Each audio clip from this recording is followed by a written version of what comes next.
Coming up on Jerusalem Dateline, an historic meeting in Washington at a critical moment.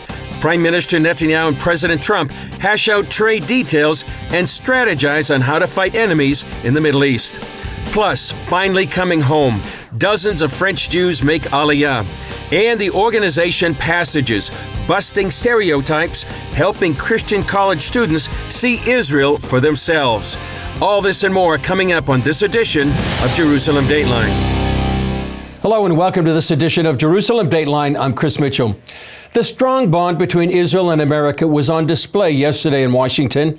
Israeli Prime Minister Benjamin Netanyahu made his second visit to the Oval Office since President Trump's inauguration.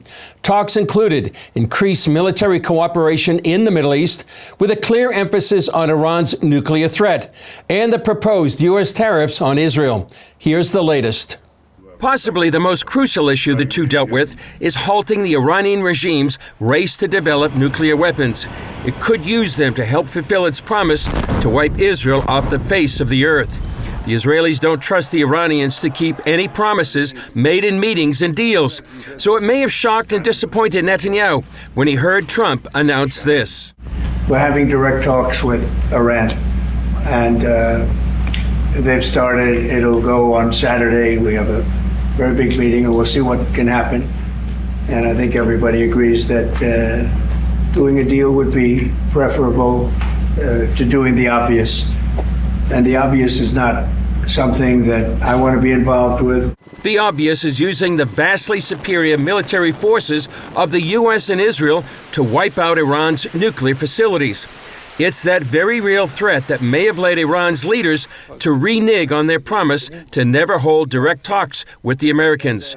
Trump says Iran's smart to come to the table. Hopefully those talks will be successful, and I think it would be in Iran's best interest if they are successful. We hope that's going to happen. Trump also had this warning. Iran cannot have a nuclear weapon, and if the talks are successful, I actually think it'll be a very bad day for Iran if that's the case. Iran, for its part, is denying it's holding direct talks, but only indirect, high-level talks. Its foreign ministry spokesman also reaffirmed Iran's nuclear program is for peaceful purposes and not for military use. Overshadowing the Israeli Prime Minister's second trip to the White House this year are Donald Trump's 17% tariffs on Israeli products. As Benjamin Netanyahu sat down with Trump, he had to be concerned knowing those tariffs could well cost the Jewish state billions of dollars and thousands of jobs. So in their White House meeting, Netanyahu made some bold promises for radical change to get Trump to kill those tariffs. We will eliminate the trade deficit with the United States. We intend to do it very quickly. We think it's the right thing to do. And we're going to also eliminate trade barriers, a variety of trade barriers that have been put up unnecessarily. Iran's nuclear threat is growing as it steps up its production of enriched uranium. The IAEA says it's just a short step away from having enough weapons-grade material for 5 or 6 nuclear weapons. The concern over Iran intensified when Israeli Defense Minister Israel Katz revealed intercepted Hamas internal documents that link Iran to the October 7th terror attacks launched by Hamas. Katz says the documents found in a Hamas tunnel prove Iran financed Hamas's plan to annihilate Israel. The terror group's slain former leaders, Yahya Sinwar and Mohammed Deif, asked a top Iranian military commander for $500 million. As Katz put it, this is definitive proof of Iran's support for Hamas's plan to destroy Israel and for the October 7th massacre. Under the heading, The Destruction of Israel, the letter appealed for the money to uproot this deformed entity, Israel, and meet in a liberated Jerusalem. Also, in a show of military coordination, the U.S. has quietly transferred another THAAD missile battery to Israel, one of its most advanced air defense systems. American officials say the move is intended to protect against a possible retaliatory strike from Iran if the U.S. and Israel decide to target Iran's nuclear facilities directly. U.S. military threats may also be leading Iranian-backed proxies in Iraq to back down. Reuters reports several Iraqi militias are ready to lay down their arms after U.S. officials warned Baghdad they might be targeted for attack. The White House meeting comes at a critical moment, with both nations weighing the risks of confronting Iran and the cost of inaction. Netanyahu's visit could shape the next steps in the region, diplomatically, militarily, and even prophetically. Up next, Gary Lane interviews Jonathan Tobin from the Jewish News Syndicate. Since resuming ground operations in Gaza last month, the IDF has taken out hundreds of Hamas targets. The goal is to pressure Hamas to release the remaining hostages. It's a high-risk campaign, and Gary Lane spoke about it with JNS Editor-in-Chief Jonathan Tobin on the CBN program, The Global Lane. Remove Hamas and release all the remaining hostages or face a large-scale evacuation and military operation. That ultimatum for the Palestinians from Israeli Defense Minister Israel Katz, who warns Operation Strength and Sword is about to crush Hamas once and for all and seize large areas of Gaza to expand Israel's security zone. Well, joining us with more is Jewish News Syndicate Editor-in-Chief Jonathan Tobin. Jonathan, it sounds like the IDF means serious business this time with Operation Strength and Sword. So won't this risk the lives of the remaining hostages? Many of their family members, I'm sure, are concerned about this operation. It's possible that that is true. This is a very difficult dilemma for Israel. Because it does, there is strong support within Israel, and the intention of the Israeli government as well is to do everything it can to save and get those hostages out. On the other hand, Hamas has no real intention of seriously negotiating their release without ensuring their survival as being in power in Gaza. That which presents an ongoing threat of more terrorism, more October 7th style attacks on Israel. And that just means more Israelis being put in harm's way, as well as, quite frankly, the West in general, because Hamas, it views all of the West, the United States too, as their enemies. Well, it doesn't seem like the Palestinians want Hamas to remain in power. We saw massive protests recently against Hamas, and then we learned that 22-year-old Uday Nasser el-Rabi, who participated in those protests, was kidnapped and beaten, tortured for hours with clubs and metal rods, and stabbed to death with screwdrivers. So what more can you tell us about that, and how are the Palestinians reacting to this atrocity committed by Hamas against one of their own? Well, it's not clear exactly where Palestinian public opinion stands right now. Hamas has retained the support of most of the people under its control, and as well as in Judea and Samaria, the West Bank, because a generation of Palestinians has been indoctrinated into the idea that their only purpose is to wage war against Israel and against Israel's existence. But their suffering in Gaza is immense. And it's clear that many Palestinians in Gaza would like not to be be living in these conditions. They want the war to end. Hamas cannot allow the war to end on any terms, but with them winning, with them holding on to hostages, with them remaining in power. That's incompatible with Israeli security and, quite frankly, with the safety of Palestinians as well. It's not clear how many Palestinians really are taking to the streets or are willing to resist Hamas. But the one thing we know for sure is that Hamas will suppress any dissent, any attempt to overthrow it from within, with everything that it's got, because that's how totalitarian regimes work. That's how Islamist regimes work. That's how their patrons in Iran, the Ayatollahs, the people who run the tyrannical regime in Iran, that's how they retain power. Well, let's talk about Iran. President Trump's making headlines in a war of words with Iran. He says there will be bombing of Iran if the Ayatollah doesn't negotiate a nuclear deal. And then the Ayatollah responded, calling for the destruction of Israel, threatening to deliver a strong blow against the U.S. So are these just wishful thinkings on the part of weakened Iran, or do they have the capability to do real harm here? Well, one should never underestimate the ability of the world's leading state sponsor of terror to inflict some pain on the rest of the world. They're veterans at that, but they are much weakened. Their allies in their auxiliaries in Lebanon, Hezbollah, have been much weakened. The regime in Syria, which was their ally, has been taken out. The Houthis in Yemen, although they're still firing missiles, they're under fire from the West and from Israel. They're not a strong position. Moreover, they no longer have a weak government in the United States, in Washington, that seeks to appease them.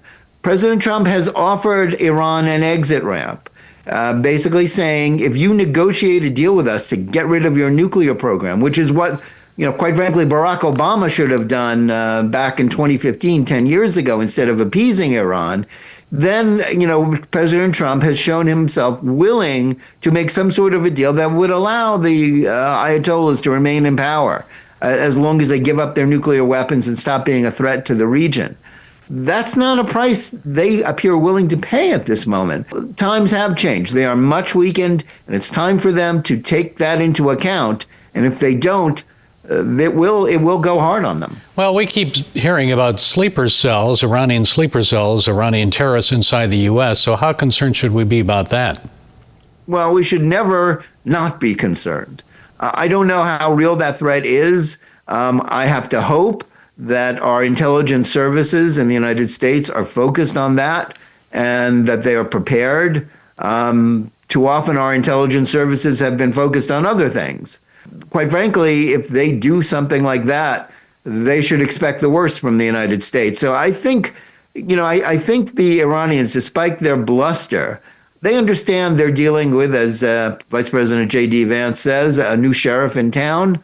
I would imagine they're more likely to back down rather than to challenge the United States, now led by President Trump. Okay, peace through strength. As always, Jonathan Tobin, Jewish News Syndicate, thank you for joining us and providing those insights. We appreciate it. Thank you. Coming up, touching down on Israeli soil, what it means to this group of French Jews making Aliyah.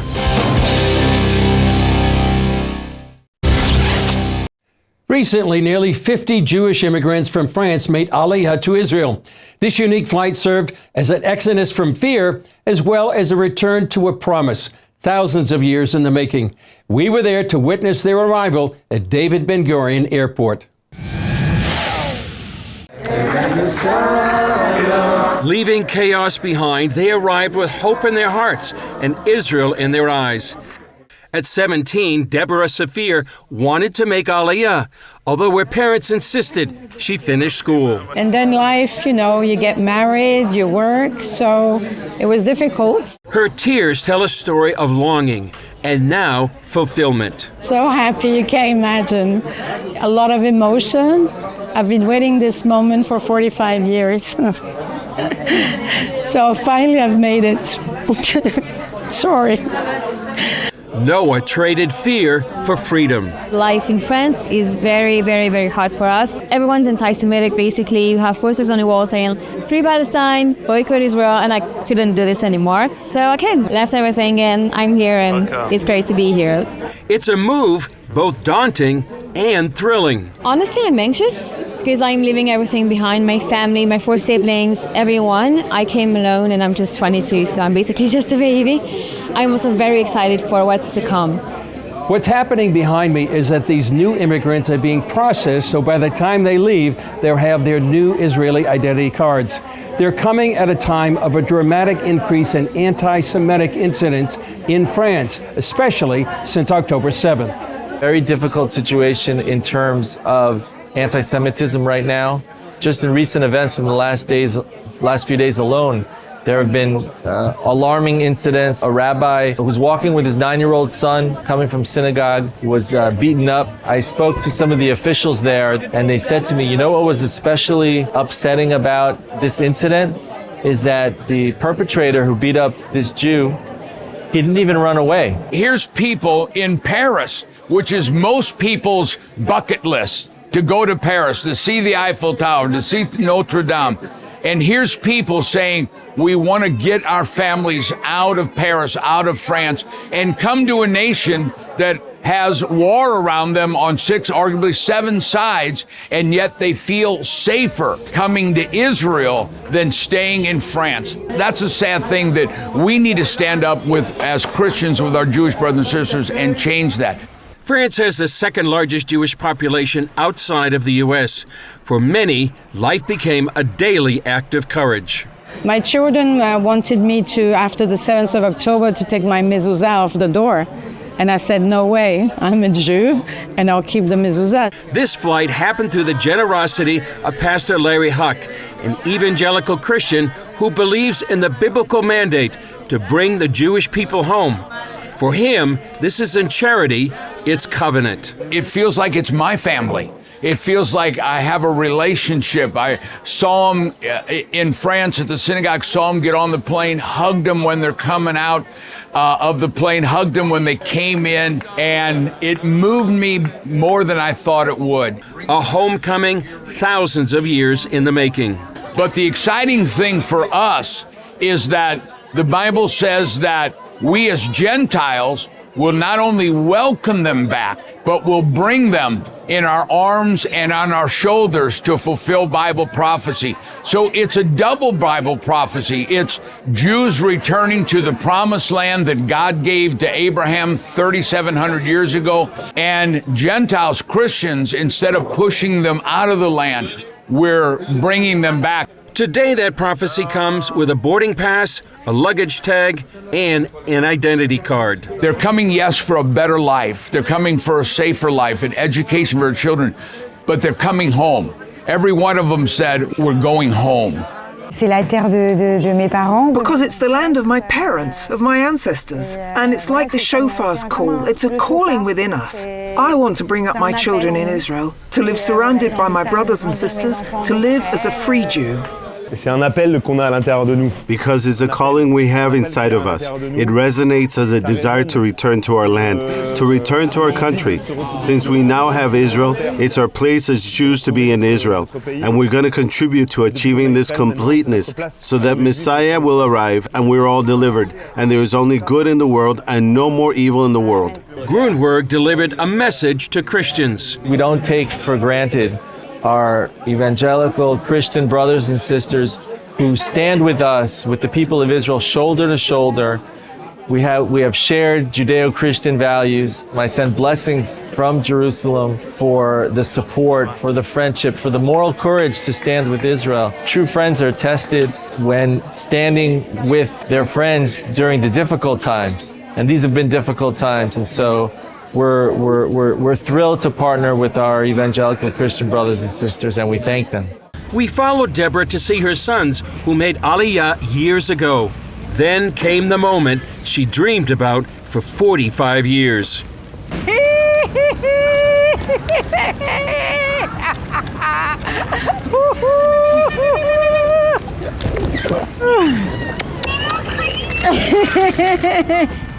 Great, I mean, amazing. We were waiting for this for years and now it's happened, so congratulations, Mazal Tov. We're really happy to see her here. We were waiting for her. Still ahead, lives changed as Christian college students see Israel for themselves. When Christians of any age come to the Holy Land, they get a new understanding of their faith and the Bible. The organization Passages brings that life-changing experience to young Christians during their college years. Here's my conversation with Passages CEO, Zach Bauer. Zach Bauer, you're the new CEO of Passages. Great to be with you here in our studio in Jerusalem. First of all, tell people who may not know, what is Passages? Passages was founded back in 2015, and our goal was to send Christian students to Israel on a 9-day trip to expose them to modern-day Israel and to grow in their faith. And over the last few years with COVID and 10/7, we've had to adapt to a new reality. And after what we saw on college campuses and the aftermath there, we are really focusing on advocacy and really want to train our students up to become effective pro-Israel advocates through a trip to Israel. Mm-hmm. And it's a challenge, but we're ready to undertake it. Yeah, so you have a group here now in the land. Yes. What kind of reaction are you getting from the students? It's been incredibly encouraging, to tell you the truth. We had 3 buses in the last week, all from Ivy League schools, and seeing them witness Israel for the first time through their eyes was incredibly encouraging. And for this summer, we have 12 more buses coming.